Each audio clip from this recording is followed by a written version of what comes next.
Hello, नमस्ते, आदाब और सत श्री अकाल। मेरा नाम पूनम अग्रवाल है और एक्सप्लेन एक्स में आपका स्वागत है। अगर आपने चैनल को सब्सक्राइब नहीं किया है अभी तक तो प्लीज कर लीजिए। आज हम बात करेंगे इलेक्शन कमीशन से जुड़ी हिस्ट्री के बारे में। पूरा नहीं बल्कि एक पर्टिकुलर पॉइंटेड चीज पर हम बात करेंगे।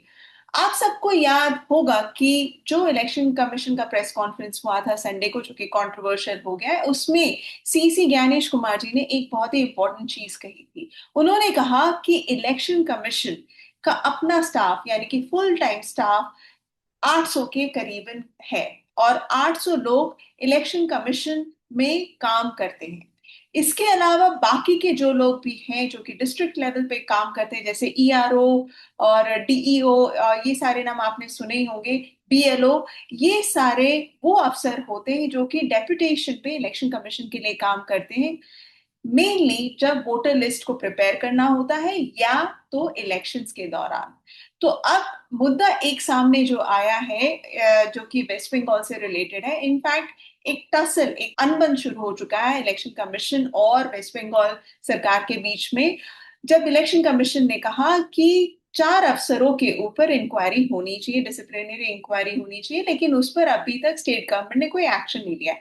तो क्वेश्चन ये है कि क्या इलेक्शन कमीशन किसी भी तरह का डिसिप्लिनरी एक्शन ले सकता है उस ऑफिसर के खिलाफ जो कि डेपुटेशन पे इलेक्शन कमीशन के लिए काम करते हैं, जैसे कि presiding officer, returning officer, DEO और ये बीएलओस जो आते हैं खास तौर पे इलेक्शंस के दौरान। तो इस पर बात करने से पहले मैं आपको आंसर पहले ही बता देती हूँ कि वो बिल्कुल ले सकते हैं, लेकिन ये एक इजी चीज नहीं था। जब इलेक्शन कमीशन का गठन हुआ था शुरुआती दौर में, इलेक्शन कमीशन को खास तौर पे ऑटोनमस बॉडी रखा गया था ताकि किसी भी तरह का उनके ऊपर एग्जीक्यूटिव गवर्नमेंट का कोई प्रेशर ना हो। तो हमारे कॉन्स्टिट्यूशन में ये लिखा है कि किसी भी तरह का गवर्नमेंट प्रेशर या रूलिंग पार्टी का प्रेशर ना हो, इसलिए उसे ऑटोनमस बॉडी बनाया गया।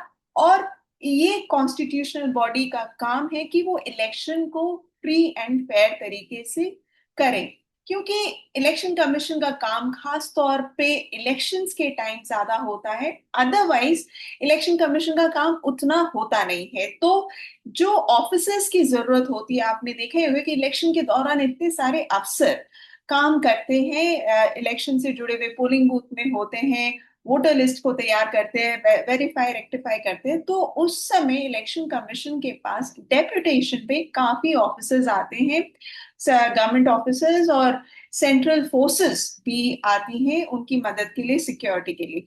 तो इस तरह का मैनेजमेंट प्रस्ताव यानी कि इस तरह का अरेंजमेंट किया गया था। तो अब बात आता है कि क्या इलेक्शन कमीशन का किसी भी तरह से कोई कंट्रोल होता है इनके ऊपर जब ये ऑफिसर्स आते हैं काम करने के लिए इलेक्शन कमीशन के दौरान।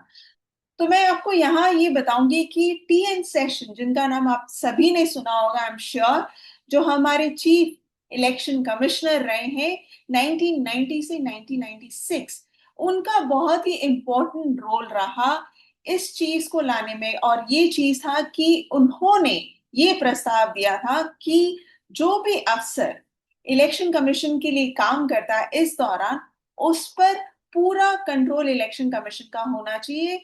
और साथ में इलेक्शन कमीशन के पास ये पावर भी होना चाहिए कि वो डिसिप्लिनरी एक्शन प्रस्ताव उसका दे सके, उसे रिकमेंड कर सके उनकी कॉम्पिटेंट अथॉरिटी के पास। यानी कि जो भी अफसर जिस डिपार्टमेंट को बिलोंग करता है, उस डिपार्टमेंट को इलेक्शन कमीशन कह सके कि उस पर्टिकुलर ऑफिसर के अगेंस्ट डिसिप्लिनरी एक्शन होनी चाहिए, अगर इलेक्शन कमीशन को लगता है कि उस अफसर ने अपना ड्यूटी सही तरीके से नहीं निभाया इलेक्शंस के दौरान।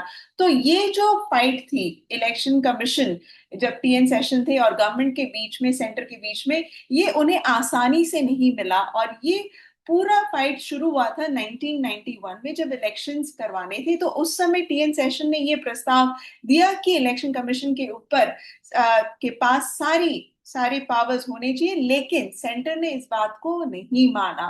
तो टीएन सेशन ने ये कहा कि चलिए अगर आप नहीं मानते तो हम भी, इलेक्शन कमीशन भी, इलेक्शंस जो आने वाले थे, करीब करीब 31 इलेक्शंस होने वाले थे, उसको करने से उन्होंने मना कर दिया, ये कहकर कि इलेक्शन कमीशन के पास इनफ फोर्सेस नहीं है।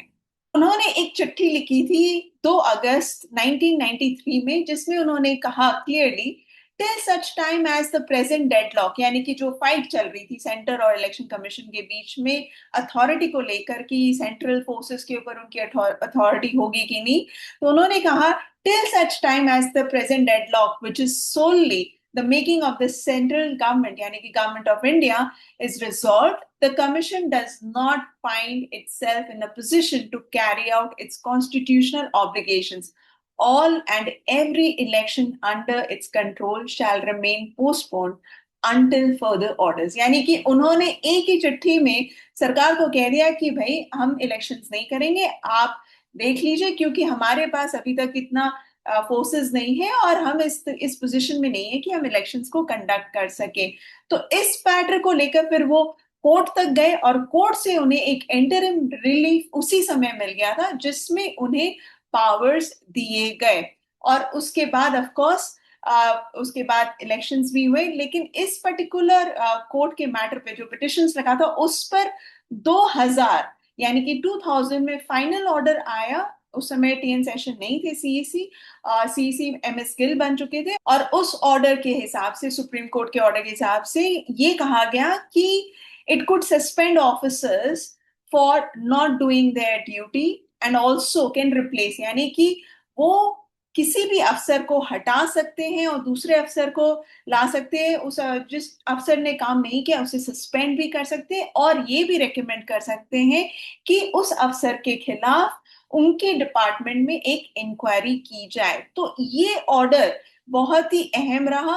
एंड इसके बाद से हमने देखा है कि इलेक्शन कमीशन के पास एक पावर भी आ गया कि कोई भी अफसर अगर वो ड्यूटी सही तरीके से नहीं कर रहा है, वोटर लिस्ट को सही तरीके से प्रिपेयर नहीं कर रहा है, या इलेक्शंस के दौरान पोलिंग बूथ पर सही काम नहीं कर रहा है, या जो भी डॉक्यूमेंटेशन होनी चाहिए वो प्रॉपर तरीके से अपनी ड्यूटी नहीं निभा रहा है वहां पर, तो इलेक्शन कमीशन उन पर एक्शन ले सकते हैं, चाहे वो इलेक्शन कमीशन के अपने अफसर हो, चाहे वो डेपुटेशन पे आए हुए अफसर हो।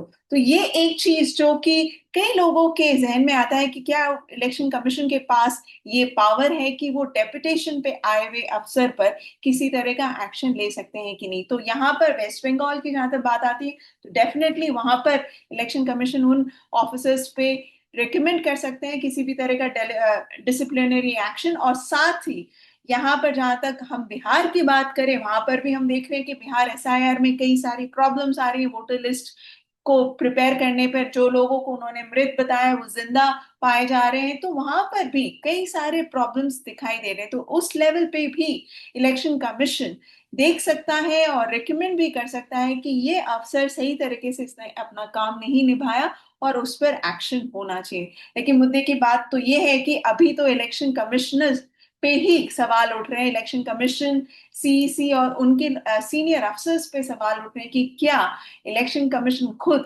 अपना काम सही तरीके से कर रहा है कि नहीं।